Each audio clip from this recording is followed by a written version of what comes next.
Guys, dito kami ngayon magbubuko salad kami. So, dito kami. Mga kami dito sa farm. Reklamo kayo na yan na igay. Ito yung farm namin. Reklamo kayo na igay ko. Namin. Ito yung farm ng lolo namin. Yung sa amin doon sa sa likod kami. Yung sa amin maliit lang. Kasi hati-hati.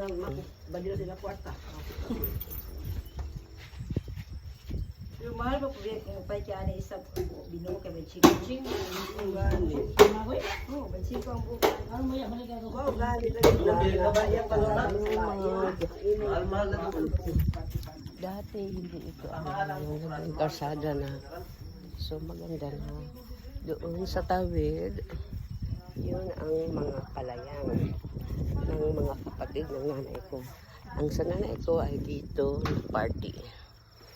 Dito na side. Kasi dapat noon, ito yung diretso lang. So nilagyan kasi ng karsada ng gobyerno. Kaya nasakupan yung ibang So, ito yung farm ng Vilieson. Kaya tinatawag namin ito na Farm Bell. Kasi nga, Vilieson Farm. Ito yung lugar ng ninuno namin. Malaki siya kasi marami silang magkakapatid. Malaki yung dito banda yung sa amin. Napalayan. Doon naman yung Nyugan, sa Yuuban ang Nyugan. Meron kami doon, maliit lang doon. Pwede rin makaano ng kubo, makapagpatay.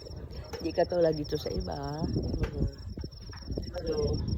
malalaki ang hati nila. Ito yung sa pinsan ko. Pinsan ko ito dito na party. Pag may kailangan namin ng buko, punta kami dito. Kasi yung iba na nasa labas ng nakatira. Ang natira, yung magbibisita dito lang.